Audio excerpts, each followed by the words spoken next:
Greetings, one and all. It is match reaction time. Leeds United 3, Sheffield Wednesday 0. And listen, the scoreline does not tell the story of how close the game was or how nervy the game was. But when you've got the quality that we have in this team, these results happen. This is what will happen at this level with the quality that we've got, especially what we're bringing in off the bench, which I can already see in the chat. Some of you are saying someone should start in the next game. Interesting question there is, who drops out? Now, before we get into it, people, like the video, subscribe to the channel, of course, drop your comments below. And by the way, we're back top of the league, people. Temporarily off, but we're back again. Thank you to William Morrison and Dave Webster for the super thanks on the last video. And shout out to Leeds12. Thank you for joining the memberships. Big up to you and big up to all members of the channel. That support is appreciated. If you want to become a member of the channel, the link is in the description. So it's an interesting one today. It's an interesting one today because we're going to speak about the goals, obviously. But I feel like we're not going to be here very long. I feel like it was a result that we had to really work hard for. And that's, credit to Sheffield Wednesday for the way they set out, especially in the way that they, come into the game with all the off-field turmoil and everything else like that. I feel like it was, a real battle out there today. Some questionable decisions, but we don't need to talk about the ref. We controlled what we controlled today, which is what I always say. The referee can be poor, but what can you control? And we did that today. But yeah, it was a really weird game. I thought that the game overall, apart from like the last 10 minutes, was actually pretty poor. I'll be real with you. I wasn't enjoying the game. I thought the second half was very, very sludgy, lack of quality from both teams. But yeah, we put it alight, especially with Ramazani's goal towards the end. Darren here, Bogle good. He was one of my top performers yet again in terms of Bogle. And yeah, listen, Man of Solomon graces the thumbnail again. And yes, you will have seen Lord of the Manor before. You would have seen King Solomon. And as long as he keeps performing that way, you will continue to see those titles on the thumbnail. No apologies. No apologies. John here saying it was a yawn fest except for the goals. I agree. I agree. Chris also co-signing Bogle there. He was great. Absolutely. And AJ here. Poor game from Leeds, but 3 goals, clean sheet, no injuries, job done. Exactly. And that is what we're going to need. Listen, I resigned myself a long time ago from, it's not going to be free-flowing football. It's not going to be, we're not going to go clear at any time. I think it's going to be tight all the way. I think there's 3 outstanding teams. Maybe Sunderland will throw their names into the hat as well. But I think it's going to be one of those where we're just going to have to keep on getting these things over the line. And I've said sometimes it's going to be ugly, people, but at least you make sure you either get a point if you're on the losing end, or if you're on the drawing side at home, especially, you get the 3 points even in ugly fashion. And I think we did that today. Ram here saying Lange needs to start games. We'll talk about that in a bit, man. Nabino here. Game was average at the best. It's worrying how little clear opportunities we create overall. I mean, that's been a point of contention probably since Farke's been here. People say we create a lot of chances, we have a lot of shots, things like that. That may be true to a certain point, but there's different kinds of shots you can have. There's different scenarios where shots come about, and ours are just it's like we have to have a clear-cut chance. I mean, even Ramazani's is one that we usually have. It's just that usually gets blocked. He managed to meg somebody on the way through for it going through on goal. But how many times do you ever see a defense splitting pass through to the striker to run onto? And I already see people talking about Peru, and I do understand, but there's going to be 2 instances where I know people didn't see, if you're not looking carefully, where Peru was actually making a real good run in between the centre backs, and he got ignored both times. And it's not the only time it ever happens, because we keep hold of the ball 3-4 touches. They don't ever get that ball, straight across. It happened for the first goal, for Man of Solomon, but, different kind of ball. But usually we go out wide, we come back inside. Meanwhile, the striker's trying to create space. They may get a run. It was happening to Joseph earlier in the season as well, where these guys are making runs past the defenders in this division, and they're not getting that ball. Usually we're having to work it through 3-4 touches. Let's hope we can get through the barricade and get something out of them. Yeah, Aaron here saying we allow them to get back into shape too much, move the ball quicker, and we are dynamite. Absolutely. We've seen it multiple times. When teams are on the back foot against us, no team in this division can touch Leeds United. They can't. Paul here saying still not convinced on Melier. Flappy Bird makes me nervous as hell when balls come into the box. Yeah, listen, we'll speak about. Okay, listen, let's just talk about it. It was pretty evident today, by the way, people. pretty evident in terms of Melier that he was making people nervous at the start. Can't get away from it. You can't get away from it in terms of his performance in recent games, how it opened up today, and Sheffield Wednesday with that opportunity from the corner where he was just flapping around. I don't know what he was claiming for. He went in between two Leeds players and then they put something wide, but you could tell it was very nervous around him. Listen, he's come out with yet another clean sheet today. Uh, he made one save in the second half, but you can see it's going to be a work in progress until people fully trust him. And I said it in my previous video. If you watch the one about James Trafford where he makes 2 penalty saves, in terms of the confidence that the players have in James Trafford, it's night and day. Even our defense today were very, very hesitant about passing it back to Elland today. And maybe that's instruction. Maybe it's try and keep the ball away from him as much as possible. But I know it's multiple instances between Ampadu and Byram alone where there was opportunities to go back and it would have been the easy route to take as well. But they decided to either put it out of play or try and play it down the byline with a ball that was harder to do than back to Melier. So it's gonna be one of those things with Melier. As long as he's in goal, opposition are always going to feel they've got an opportunity, and that's fair because of the goalkeeper that he is. But listen, we've got past it today. He didn't make any glaring errors today, so I guess it's job done for Elland. Melier, of course.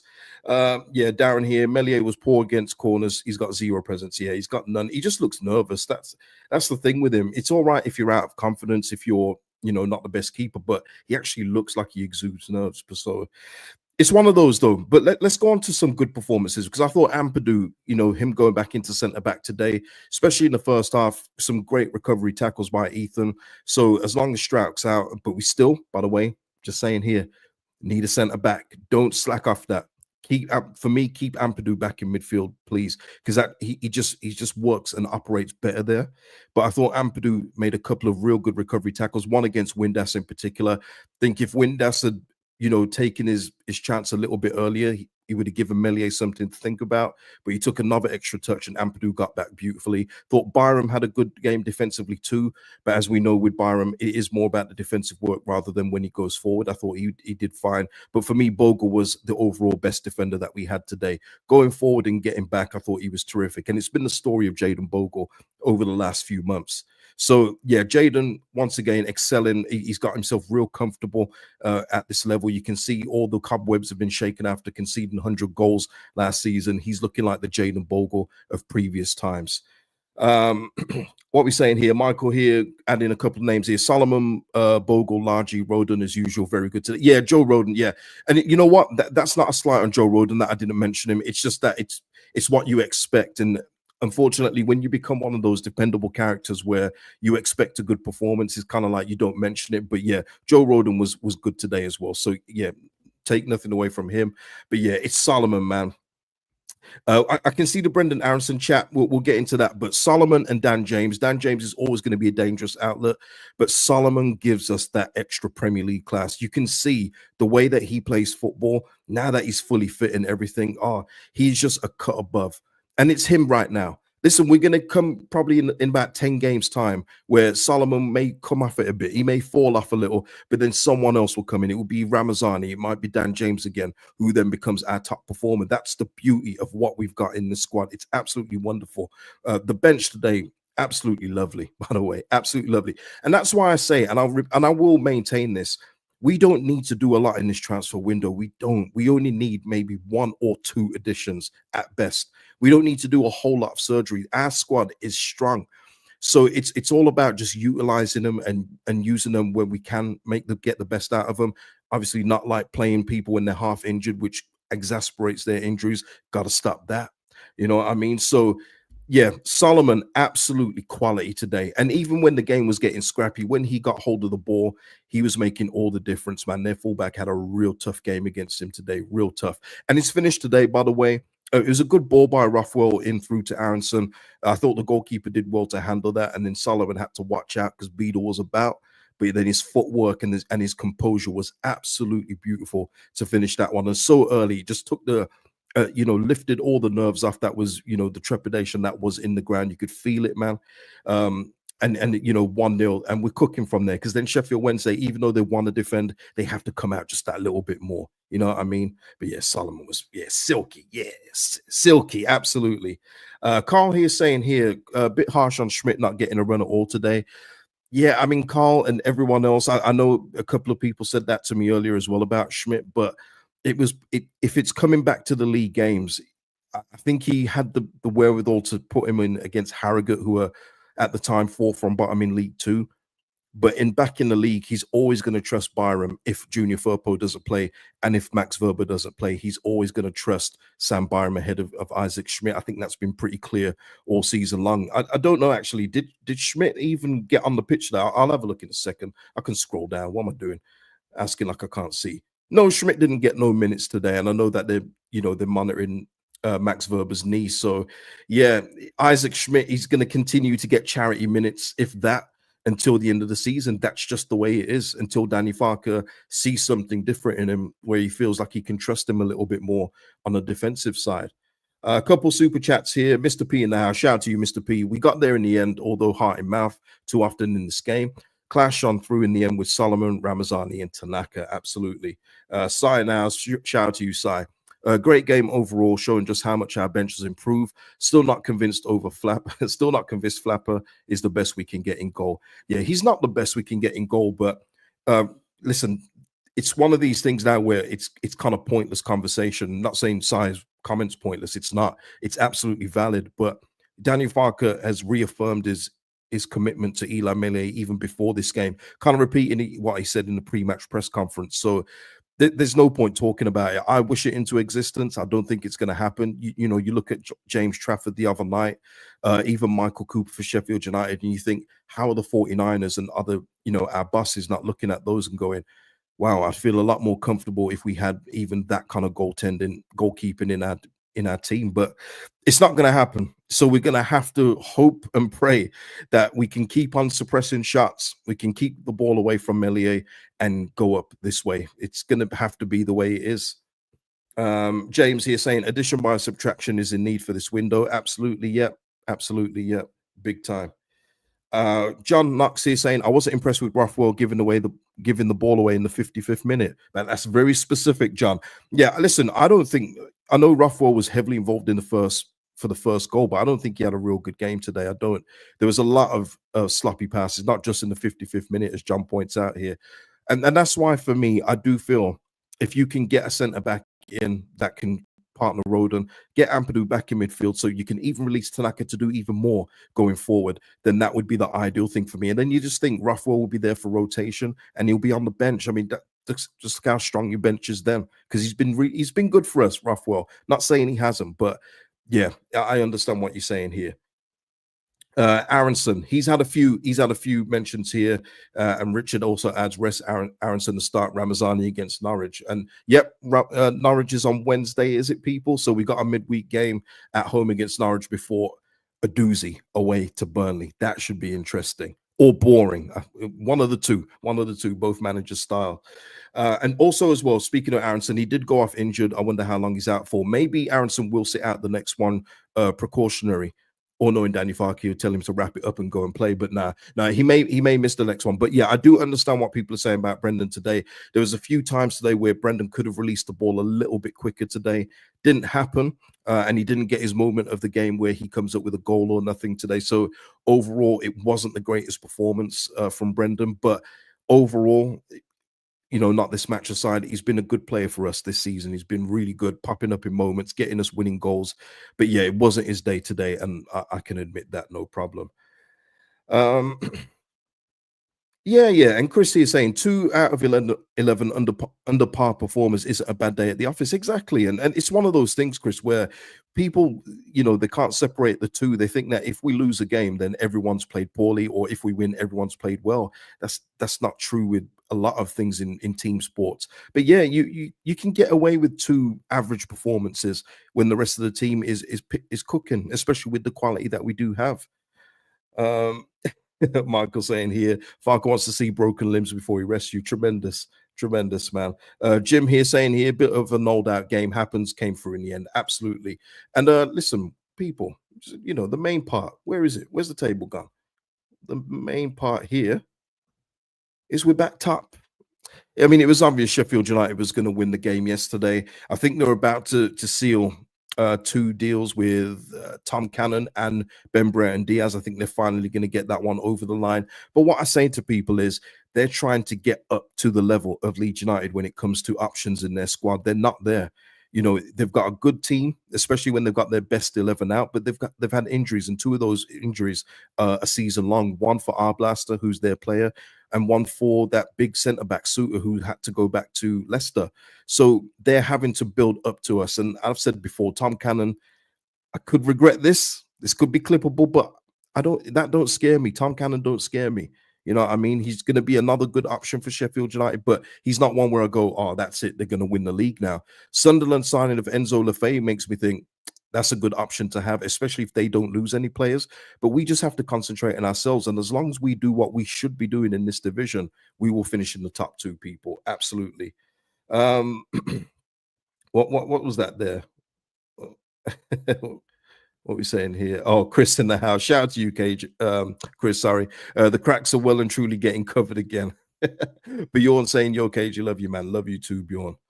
But yeah, Chris, I know what you're saying, and I do get what Chris is saying here. And people think Chris, you know, he's being a little bit negative. It is always the favorite word people like to use. But I do understand, because, you know, if we don't get those two goals in the last, 10 minutes of the game, the reaction's probably a little bit different, for the overall performance. But look, people, and Chris, it's not going to be pretty, and we can't control it. We can't yank, people that we don't want at the football club out, or players that we don't deem good enough for this football club. We can't. So we just have to go on this journey. We're going to have to go on this journey and hope it ends in success. That's all it has to be. Because I'm watching Premier League football, people. I'm seeing what Bournemouth are doing.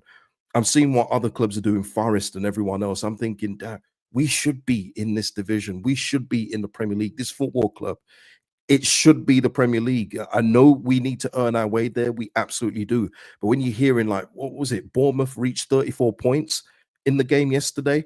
We literally got relegated with 31 in a whole season. You know what I mean? So we have to do better, be better, make tough decisions. Not like we've done this season. I mean, when it gets to the Premier League, you have to be cutthroat. Do you have to go as far as the Forest owner, where he just basically turfs everyone out? I think there's some advantages to that. Do you have to be like Enzo Maresca, the Chelsea boss, who will willingly, openly say, this player's not going to play for me again. He deserves football, but it won't be here. Do you have to be like that? I feel like there's a good balance to have. But that's what we have to do this time around when we get promoted, rather than do what we did before, where it was the all-family club. We can't do that again, people. Yeah, they even sold Solanke. Yeah. Bournemouth know what they're doing, man. They've got a good owner in Bill Foley, know him well from being an NHL owner for the Vegas Golden Knights, who are also very cutthroat and ruthless as well. That's what it takes, people. That's what it takes. Every successful team makes tough choices. Every single one does. But yeah, hopefully we've learned our lessons from the last time.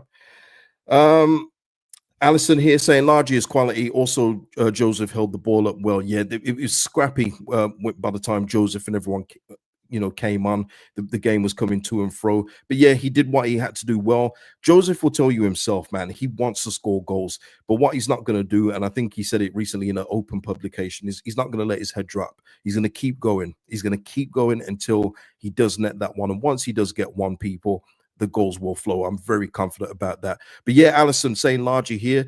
If Aronson is out, I would expect Largy to start in the next game, because he's earned the start. I think he's done well, and he's a quality player. And it's just unfortunate we can't, shoehorn everyone in, because we have got some solid options at this level. Absolutely brilliant, man.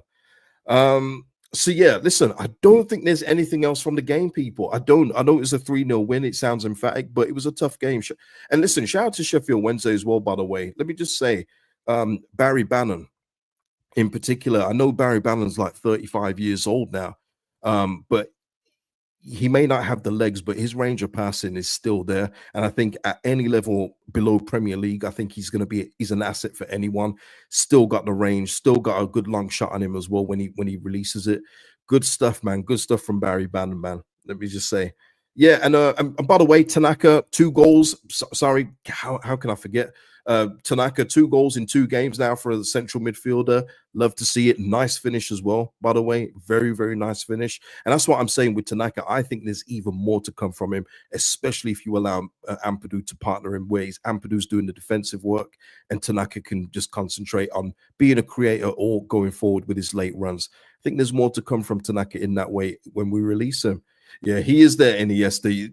I know what you mean by that, Darren. He is there Iniesta, man. He's been there for 10 years now. Crazy stuff, man. Neil saying here, who was marking Bannon? He had so much room. It's not just that, Neil. It's Barry Bannon at this level. I'm not overhyping him, I promise, but he's one of those at this level where he's just that little bit more intelligent than a lot of players, and he can find those spaces. You know what I mean? That's what he can do. There was a few gaps we left today. I'll tell you what, at one point, yeah, there was no minutes for Firpo as well. Maybe we're still managing Junior Firpo.